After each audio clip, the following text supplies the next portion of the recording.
Kamusta? Ako, si Princess Micaela Balenya. Ngayon, hahain naman natin ang pinagkaiba ng sanhi at ang bunga.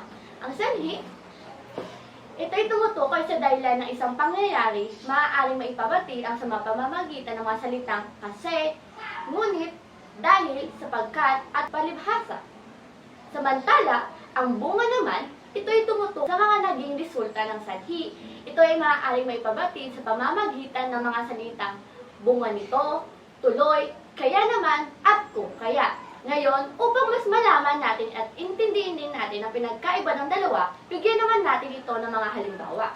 Una, para sa halimbawa ng sanhi, hindi araw-araw ang pagsisipilyo ng ngipin, kaya sumasakit ang kanyang mga ngipin. Sa paliwanag dito sa pangungusap na ito, ang sanhi ay hindi araw-araw ang pagsisipilyo ng ngipin, at ang bunga naman ay sumakit ang kanyang mga ngipin.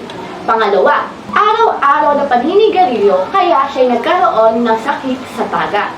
Paliwanag dito sa pangungusap na ito, ang sanhi ay araw-araw na paninigarilyo at ang bunga ay siyang nagkaroon ng sakit sa baga.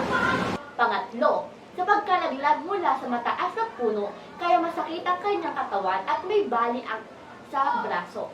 Paliwanag naman sa pangungusap na ito, ang sanhi ay nagpagkalaglag mula sa mataas na puno at ang bunga ay masakit sa kanyang katawan, may bali sa braso.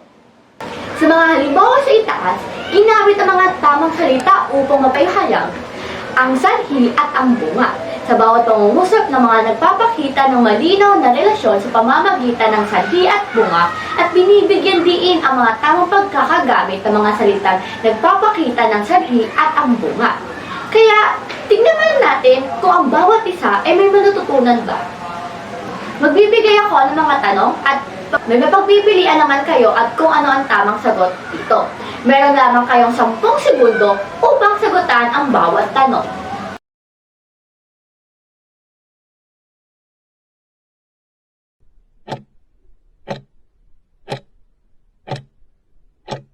Unang tanong, sa pangungusap na ito, nakaligtaan niyang kumain ng almusal, kaya nahimatay siya sa kalagitnaan ng kanyang pagsasanay.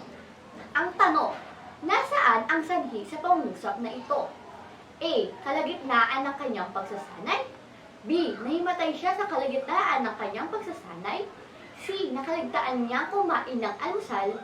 D. Almusal. Ano ang tamang sagot dito?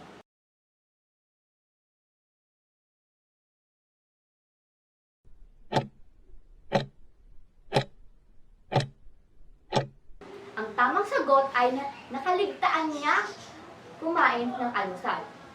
Paliwanag sa pangungusap na ito, ang sanhi ay pangyayari na himatay siya sa kalagitnaan ng kanyang pagsasanay dahil sa kaligtaan niyang kumain ng almusal.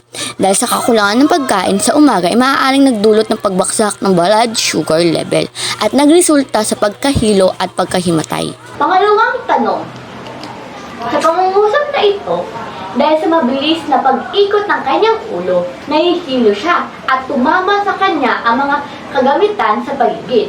Ang tanong, nasaan ang bunga sa pangungusap na ito? A. Dahil sa mabilis na pag-ikot ng kanyang ulo. B. Nahilo siya at tumama ang kanyang mga kagamitan sa paligid. C. Ang pag-ikot ng kanyang ulo. D. Mga kagamitan sa paligid. May 10 segundo kayo upang makasagot.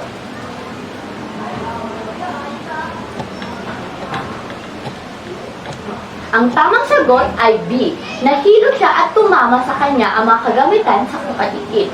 Paliwanag sa pangungusap na ito, ang bunga ay pangyayari sa tumama sa kanya ang mga kagamitan sa paligid ay ang kanyang pagkahilo na sanhi na mabilis sa pag-ikot ng kanyang ulo. At ang pangatlong tanong ay, sa pangungusap na ito, dahil sa labis na trabaho, napilitan siyang mag-overnight sa opisina upang tapusin ang kanyang proyekto. Ano ang nauunang sanhi sa pangungusap na ito? A. Dahil sa labis na trabaho. B. Napilitan siyang mag-overnight sa opisina upang tapusin ang proyekto. C. Mag-overnight sa opisina. D. Tapusin ang proyekto. At meron kayong 10 na segundo upang sagutin ang tanong.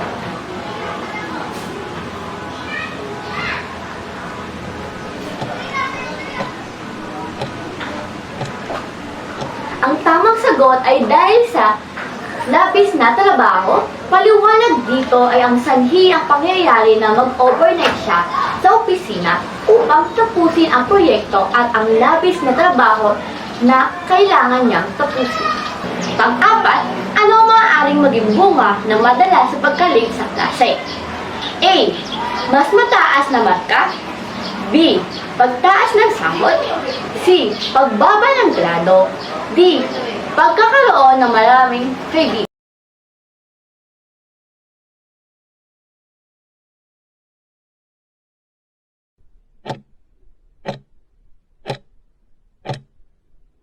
Ang tamang sagot ay C. Pagbaba ng grado. Dahil ang madalas sa pagkalit sa klase ay maaaring magresulta ng pagbababa ng grado. Sabay ang estudyante sa mga lecture, aktibidad at pagsusulit. Ang kawalan ng presensya sa klase ay maaaring magdulot sa kawalan mahalagang impormasyon na itinuturo ng nagiging sanhi ng mababang performance sa akademiko. At ang panghuli, Ano ang sanhi sa pagbaha sa mga lungsod? A. Malawak na deforestation. B. Ang pamamahala ng basura. C. Ang pagputol ng mga puno at baratong kanal. At D. Pagtatanim ng mga maraming puno.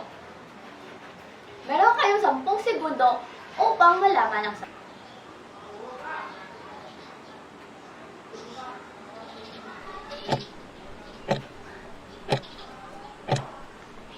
Ang tamang sagot ay C, ang pagputol ng mga puno at baladong kanal.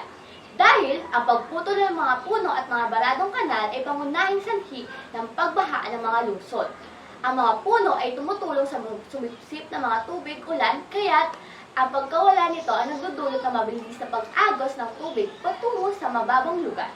Ang baladong kanal ay nagiging sanhi sa pag-ipon ng tubig dahil sa hindi makadaloy ng maayos na magdudulot ng pagbaha. Dahil nagtapos mo ang pinagkaiba ng sanhi at bunga, ngayon, talakayin naman natin ang isa sa mga uri ng pananalita.